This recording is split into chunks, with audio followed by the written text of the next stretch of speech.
नमस्कार, मेरा नाम आलोक है। आप लाइव स्टीज देख रहे हैं। हमारे साथ पटना के डीएम डॉक्टर चंद्रशेखर सिंह हैं। हम इसे सीधा बात करते हैं।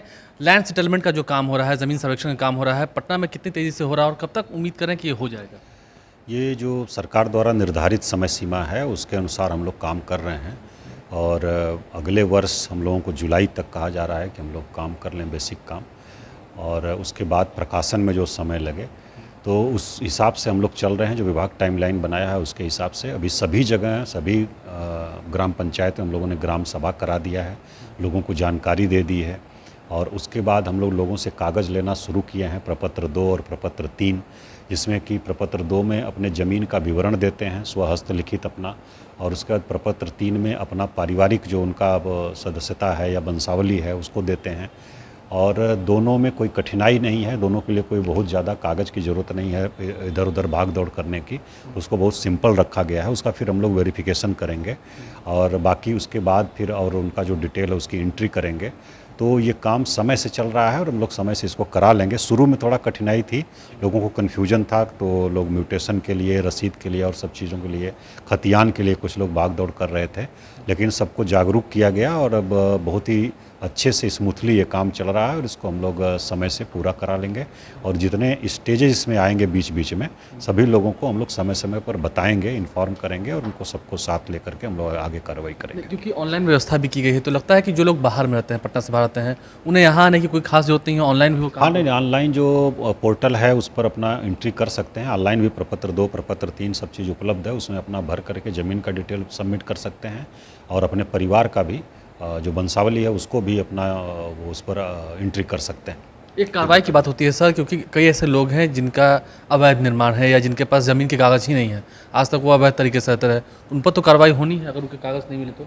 नहीं, वो तो हम लोग अलग से देखेंगे। और दूसरा जो एक सरकारी ज़मीन का है उसका भी सभी विभागों से डिटेल हम लोग ले रहे हैं, उसकी भी एंट्री हम लोग उसमें सरकारी ज़मीन जितना किसी भी विभाग का हो उसका भी कर रहे हैं, और जो इस प्रकार के मामले आएंगे उसको भी हम लोग अलग से देखेंगे। अच्छा, अमीन की जो बहाली थी वो हो रही है, आपको लगता है कि अमीन पर्याप्त है पटना में नापी हो हाँ, नहीं, जाएगी? पर्याप्त है इस काम के लिए। सर्वे और सेटलमेंट के लिए तो विशेष तौर पर अमीन की बहाली हुई थी और काफ़ी बड़ी संख्या में हुई थी। हमारे यहाँ लगभग 300 से अधिक लोग जो है योगदान दिए थे, तो सभी लोग काम कर रहे हैं, पर्याप्त संख्या में है, उसमें कठिनाई नहीं होगी। अच्छा, अंचल कार्यालय में आपको लगता है, क्योंकि अब प्रेशर बढ़ रहा है, लोग काफ़ी चक्कर लगा रहे हैं, हम भी एक दिन गए थे अंचल कार्यालय या पटना सिटी भी गए थे, तो काफ़ी भीड़ है, तो उसके लिए आपको नहीं लगता है कि और काउंटर सभी खोलने की ज़रूरत है? नहीं, वो हम लोग सर्व कर रहे हैं। दूसरा, शुरू में ज़्यादा था, अंचल कार्यालयों में भी था, और जो रिकॉर्ड रूम हमारा अभिलेखागार है वहाँ भी बहुत ज़्यादा संख्या में लोग आ रहे थे।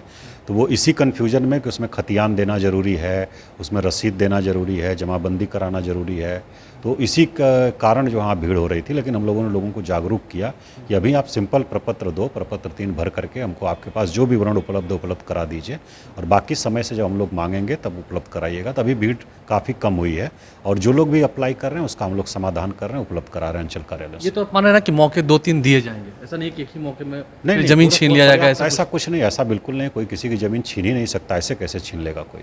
तो बाका पर्याप्त मौका देते हुए हम लोग उसका सर्वे करेंगे और उसमें कोई कठिनाई नहीं होगी, किसी को घबराने की ज़रूरत नहीं है इसमें। मुख्यमंत्री ने भी आज मीटिंग की, उन्होंने कहा है कि सभी जिलाधिकारियों को कहा गया है कि जल्द से जल्द काम पूरा हो जाए, तो आपको लगता है कि तय समय में काम हो जाना चाहिए? नहीं, बिल्कुल हो जाएगा, और लगातार अनुश्रवण हो रहा है, उच्च स्तरीय अनुश्रवण भी हो रहा है, और हम लोग भी यहाँ जिला स्तर पर कर रहे हैं काम। तय समय सीमा से चल रहा है और उसको तय समय सीमा में हम लोग पूरा कर लेंगे। एक अंतिम सवाल है, आज आप भी थे, मुख्यमंत्री नीतीश कुमार ने भी सब जगह गंगा घाटों का निरीक्षण किया है, पटना में गंगा नदी उफान पर है, तो ये कहीं ना कहीं लोगों की परेशानी का सबब है। आपको लगता है कि अभी और पानी बढ़ेगा या घट रहा है?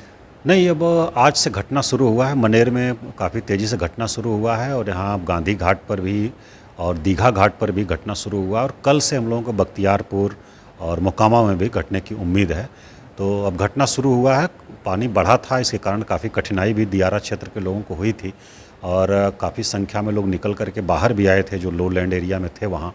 तो उनके लिए हम लोगों ने जगह जगह पर राहत शिविर का भी इंतजाम किया हुआ है, पशुओं के लिए पशु शेड और पशु चारा की व्यवस्था किया हुआ है, तो वो चल रहा है, सब लोग निगरानी कर रहे हैं। और आज से घटना शुरू हुआ है, हम लोगों को उम्मीद है कि अगले 2 से 3 दिन में अच्छा खासा पानी घट जाएगा। अंतिम सवाल है मेरा, आपको लगता है कि ज़मीन सर्वे वाला काम जो है काफ़ी बेहतर हो रहा है, ताकि आगे आने वाले समय में जो नीतीश कुमार मुख्यमंत्री हैं उनकी ये इच्छा रही थी कि लैंड सेटलमेंट का काम हो जाए, तो जितने भूमि विवाद होते हैं वो नहीं होंगे, ये हो जाने से काफ़ी अच्छा हो जाएगा, पटना भी काफ़ी बेहतर? नहीं, काफ़ी अच्छा होगा, क्योंकि हम लोग देख रहे हैं कि जो झगड़ा झंझट हो रहा है या विवाद है लोगों में, तो भूमि विवाद प्रमुख कारण है। एक बार सर्वे हो करके सेटलमेंट हो करके जो भी है उनका कागज़ सब पक्का सबका हो जाएगा तो हम लोग को उम्मीद है कि विवाद कम होगा। और जो अभी विधि व्यवस्था से संबंधित मामले हैं या हम लोग देखते थे कि हत्या के मामले हैं, उसमें लगभग आधे से अधिक जो है उसका कारण भूमि विवाद रहता था। आपकी कोर्ट में भी ये विवाद आता है? बहुत सारा राजस्व के जो कोर्ट हैं और जो सिविल कोर्ट है वहाँ भी काफ़ी विवाद हैं। तो इसमें कमी आएगी, हम लोग को उम्मीद है, और एक बार सब ठीक ढंग से हो जाएगा, क्योंकि बहुत पहले हुआ था और उसके बाद हमको लगता है कि 100 साल पहले जो है इस तरह का कार्रवाई हुई थी। तब से बहुत सारा परिवर्तन हुआ है लैंड होल्डिंग्स में और ज़मीन के उसमें कई बार बंटवारा हुआ है, कई बार क्रय विक्रय सब हुआ है। तो एक बार अच्छे से सर्वे सेटलमेंट हो जाने के बाद भूमि से संबंधित विवादों में कमी आने की पूरी संभावना आपको है। लगता है कि बदलते हुए वक्त के साथ ये ज़रूरी था? हाँ, बिल्कुल ज़रूरी है और इसका डिजिटाइजेशन भी हो रहा है, तो बहुत ज़रूरी है और इसको हम लोग कराएंगे। चलिए, पटना के डीएम डॉक्टर चंद्रशेखर सिंह हमारे साथ थे। क्या कुछ उन्होंने जानकारी दी है आपने सुना है। आप लाइव स्ट्रीम साथ बन रहे हैं, हमारे चैनल को सब्सक्राइब कर लें, साथ साथ फेसबुक पेज भी लाइक करें। धन्यवाद।